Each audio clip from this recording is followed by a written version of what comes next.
Sam Dubé here again with another author interview. Today we're in the residence of Regina Gershman, who is a children's author, but her day job is as a business analyst. She's also a self-esteem and image coach, a fashion advisor, as well as an etiquette expert, and that's common etiquette, manners, and dating etiquette. So a very interesting combination here, Regina. It's a pleasure to meet you. Pleasure's mine. Thank you for having us in your home. So you've written a couple of books here, and one of them is The Power of the Magic Word, and the other is Animals from My Window. So could you talk to us a little bit about the earliest book? And I think that was this one. Is that correct? That's correct. Yes. The Power of the Magic Word was written for the purpose of the children's manners.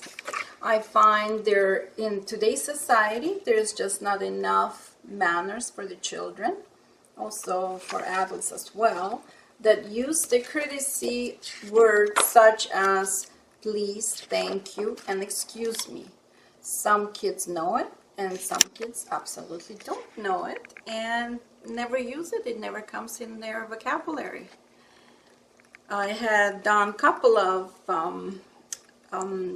book signings, and in my book signings, I have parents of the children that come up to me and ask me about my books, and the moment I tell them they're courtesy books for the purpose of the usage in today's vocabulary, please, thank you, and excuse me, they seem to be very uninterested.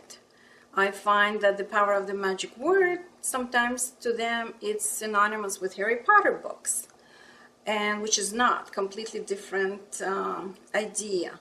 So etiquette in today's society is very, very important, and I think etiquette should come back, whether it's children's etiquette, etiquette in today's society, or general etiquette, business etiquette, elevator etiquette, and also the bathroom etiquette. Okay, so we've established that it's important, but I'd like to delve a little deeper, because you come from a background as a family mediator as well. And I remember reading something about the importance of dinner conversations, for instance, in the self-esteem of children, and then learning how to deal with living, with problems that talk back, right? Peer pressure and various other things. So can you talk a little bit to that in your role as a family mediator, in your role as a self-esteem coach, the importance of manners and etiquette? Of course. Well, in the past, families like to eat together, like in this book. They sit together, they eat together, and they discuss daily problems, issues, and they solve the issues together. So this creates this creates energy in the household. So the children and the parents are very close together, and in the society, the way it used to be. But in today's world, I find because of the divorce and separation, the society and the family is broken, and they usually don't sit around the table and discuss daily issues and problems, and the children grow up very unsecure in themselves, and especially with tablets and iPhones and everything around the dinner table that should not be around the dinner table when they're eating. I think like what? Like what? Well, I find that when family or just in mother and the children sit around the table, I find that the children would sit there and play video games on their phones instead of talking and eating. I find this is ridiculous. I think the phones and tablets should be put away during the dinner table, and but if the parents do it themselves, so of course the children will mimic whatever the parents are doing. They'll think that's okay too, and they'll do it. And that's what the children are doing today. But what's going to happen to their children tomorrow? So, you're the mother of two grown sons. Yes, I am. Can you talk a little bit about how you raised them and what you implemented? Did you implement this strategy? What little things did you do? In speaking with our listeners, what can they do then as parents? You talked about being a good role model, and what other things can they do? Well, when I was growing up with my children, we would sit around the table just like in this book, and we would discuss the daily issues, current affairs, what's going on in school, and different topics. And children need to know what's happening in the world. They should not be thinking only about their phone and their friends and who's calling them. They shouldn't be thinking about that at the dinner table at all, and they should not be playing with video games at all. During my time as a young mother, these things were not around, and things were definitely not on our table. So my children grew up with self-esteem, self-assured, know where they're going, and these are the manners, and this is what I'm hoping for the next society or next generation of my children. So, through example, you can help to reinforce this etiquette, this behavior with good manners. Are there any other ways to reinforce this behavior and etiquette among young people? Well, yes, they should really read the books, because it seems that instead of books these days, there are these mechanical devices that they read instead of picking up a book, a normal book, and start reading it from the front page to the last page, or even looking at the back of the book to see what the book is about. I don't find them reading books anymore. They don't seem to be reading. Nobody seems to be interested in reading. Everybody is either looking in a computer or tablet or iPhone, and they're reading from those devices. But the books, no, I don't see them reading on the bus at all. So you mentioned the separation of families through divorce. You mentioned the technology, the modern technology being a problem. Are these the main issues with the lack of etiquette and manners today, or are they a symptom of some deeper problem, maybe a deeper societal problem? Because you were born in Kiev, Ukraine, right? And you lived on a farm. Yes. And this book actually talks about that, Animals from My Window. And I believe this is you. Yes, it right? is. This is little Regina. Yes, it is. Okay. So you lived on a farm when you were 5 years old. Correct. And I looked at the book, I read the book, and there's actually some interesting facts about farm animals in there. Some things I didn't know, for sure. So can you talk a little bit about this and about your early life, and perhaps about how it differed in comparison to the lives of young children today? Yes. When I was a little girl, I was 5 years old, I lived on a farm in Kiev during the summer with my grandmother and a lot of friends of mine. On my farm, we had a lot of animals. We had horses, we had cows, we had geese, pigs, and turkeys, and dogs, and chickens, and a lot of cats. And I would watch my grandmother feed the animals every morning, and there was a forest nearby our house, and there was also a river behind the forest. It was fun. We had a vegetable garden. It was a fun time that I had as a little girl, and of course organic food. And it was a really nice time, that time. Did that influence you later in life, either as an author or as a business analyst, or getting into coaching, self-esteem, image, fashion? Was that an influence, and in what way? I've always liked the animals, and growing up on the farm, you have a completely different outlook on life than growing up in the city. In the city, my parents lived in the city, and I lived in the country. So my outlook on life was a little bit slower, more relaxed, and I had my grandmother talking to me all the time, and life was a bit slower on the farm. And no technology, And right? Like that. absolutely no technology. Instead, I had at the table either I would have a dog around me, or cats, or even chickens. But that's farm animals, and that's farm life. And also, it taught me to pick up eggs in the morning from when the chickens lay eggs. I would pick them up, put them in a basket, bring them to my grandmother, and she would cook them. So that kind of teaches you responsibility. So as a 5-year-old, you already have responsibility what you should be doing. We had strawberries, and again, my job was to go and pick up strawberries and blueberries and squash and bring it to the table. It was just what was expected of me, and I would fulfill my obligation.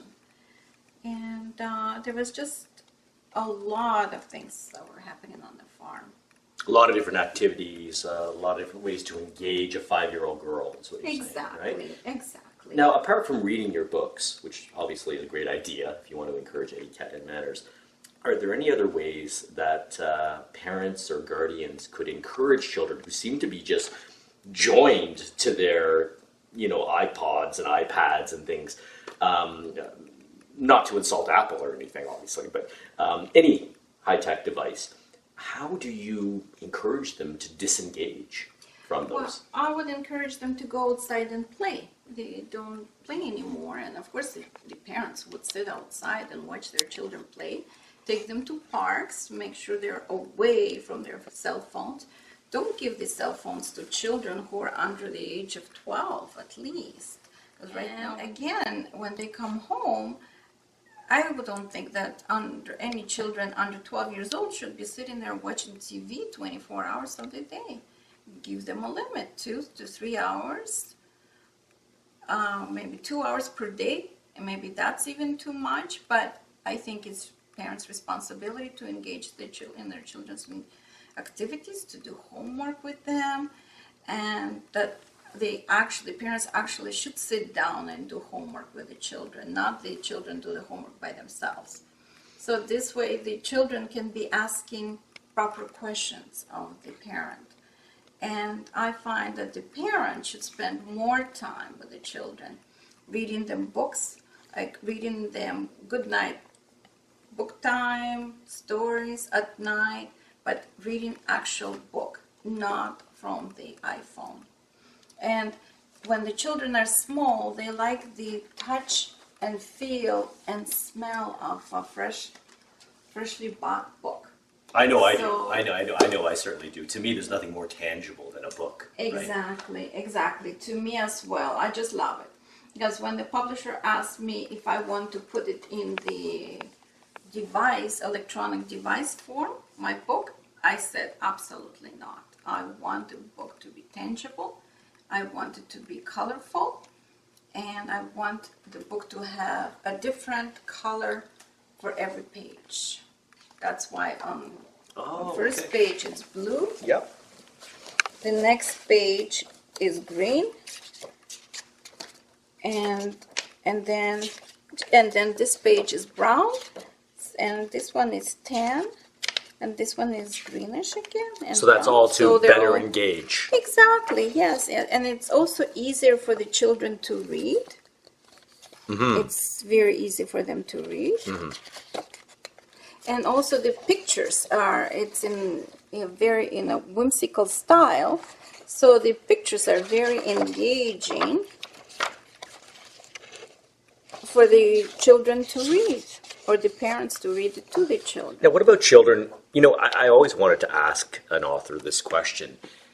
Children exposed only to the technological devices and don't have that reinforcement to engage with a concrete book, the kinesthetics of the book, all the sensations of the book. Do you feel then that will affect them as adults? Because our generation, we were out playing hide and seek and tag and hog and bicycling, building tree houses. We built go-karts. Our parents were calling us into dinner. We would have been out for 8 hours on a weekend already, right? And you grew up on a farm, and we didn't have, video games was Pong. like this, right? So there was incentive for us to be outside because of the engagement was just so much more extreme, right? And that instilled a love of physicality that's lasted my whole life, so far. But what happens to people, do you think, that never engage with books or with more physicality? Is there a danger? Is there... Well, there is always a huge danger of when a child comes home and he's got nothing to do. What's he gonna do? Can't go outside, so he'll turn the TV on, watch TV, eat popcorn, eat chips, eat chocolate, and there goes the muscle. And then he's increasing in weight, which is not healthy for the heart. And it's extremely dangerous, and the children gain weight unnecessarily because all they do after school is they sit and watch TV or play video games, and they don't go out, they don't play baseball anymore, they don't play basketball, no volleyball.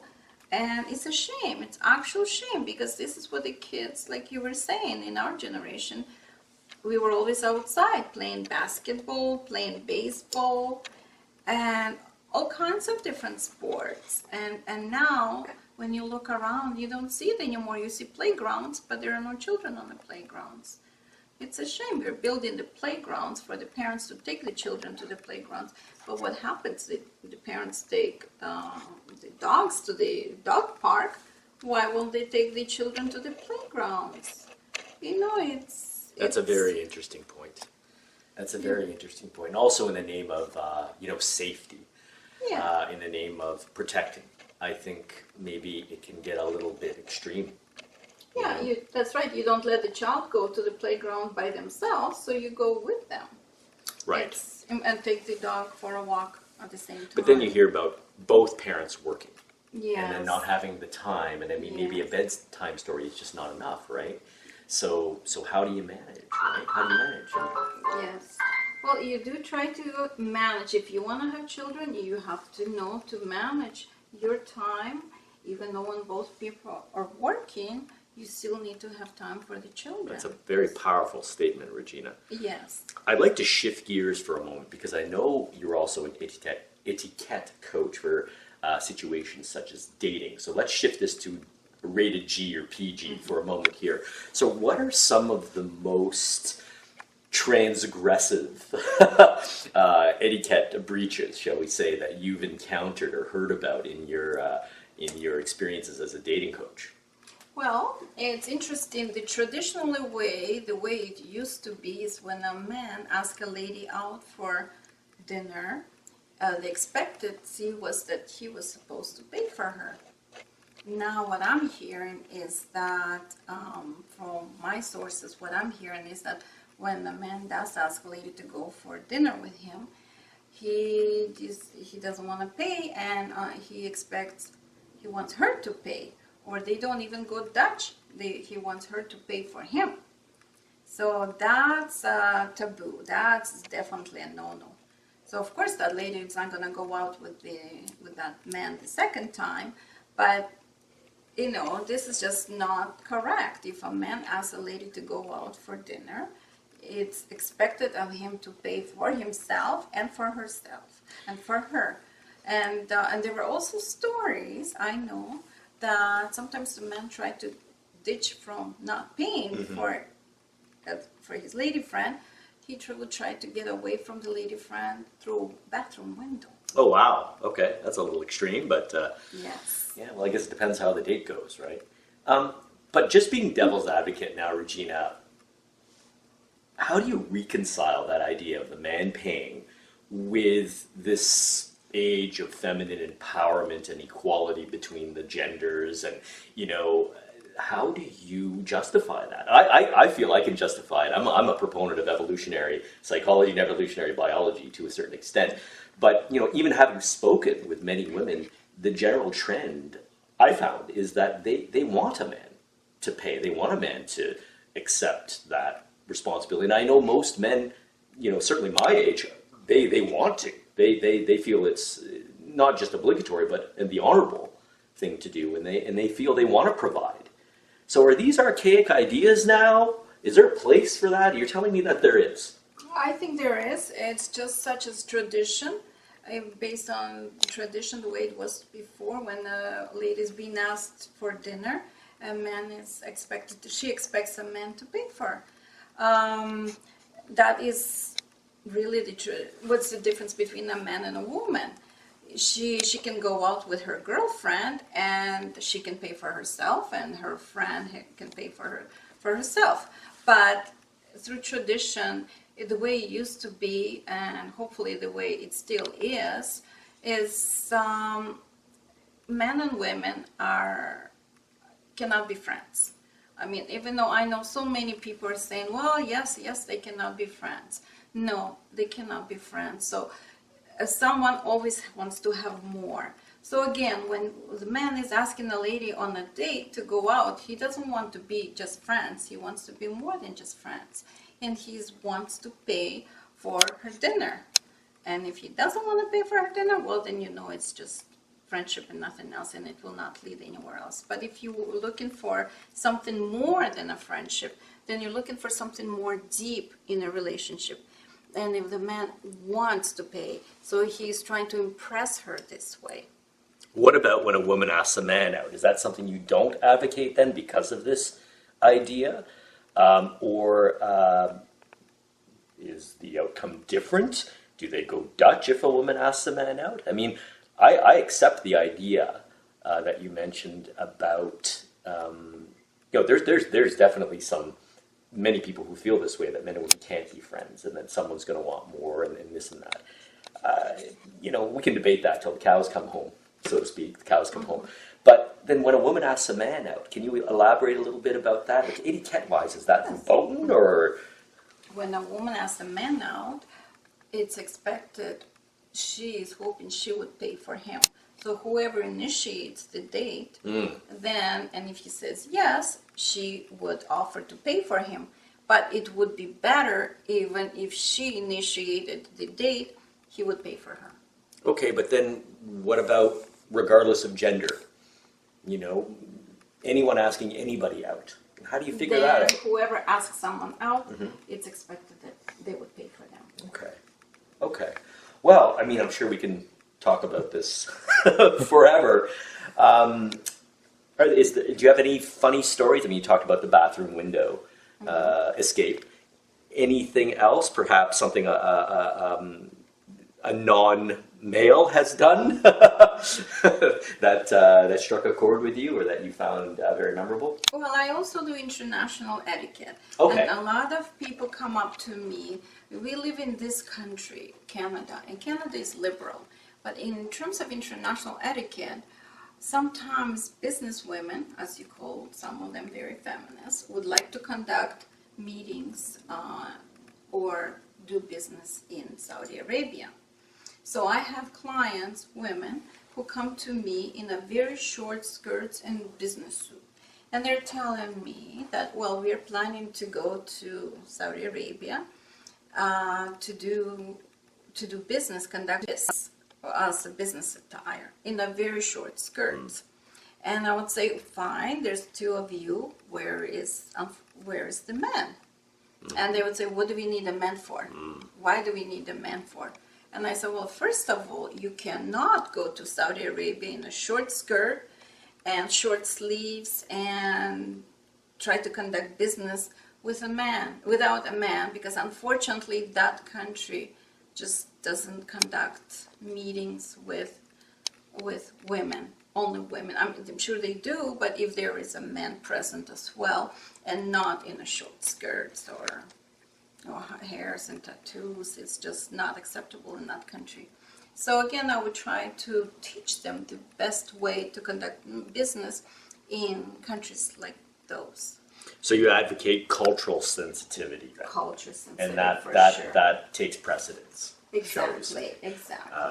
Okay, all right, that's fair enough. Now let's. I have lots more questions for you regarding this, but we're going to have to wrap this up soon. Let's go back to your children authorship. Can you talk to us a little bit about your publisher? You already mentioned them, and you already Yes. mentioned the illustrations. So can you talk a little bit more about that? Yes, my publisher's name is Author House, and these books are located in Chapters, Indigo, Barnes and Noble, Cole, and Amazon, and I'm sure somewhere else, but those three main booksellers that would carry my books. Are we going to see your name, Regina Gershman, on a third book? And tell us about Perhaps that. in the Perhaps. future. I'm working on another book, a very interesting book, also a children's book, and you might see it soon. I'm just looking for a different publisher. I see. Okay, so we're not going to get any more information out of you No, on that one. All not right. at the moment. All right. Any chance any of your two sons guest starring in the book? Or no? Unfortunately, no, they're not. Okay. Is there anything else you would like to add in today's interview? Anything that you've been thinking about? Anything that you'd like to tell our listeners and our viewers? I just want to say and emphasize again how important etiquette is in today's society. That please use please and thank you words everywhere, and be kind to each other, and try to have family dinners and spend more time with children.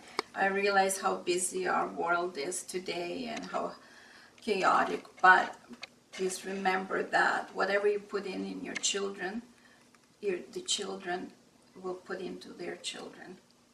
Okay. Well, on that note, Regina Gershman, I want to thank you for having us in your home. It was an honor and a pleasure to meet with you and to speak with you. I'm Sam Dubé. It was a pleasure to be here today, and we will see you again soon for another author interview in the near future.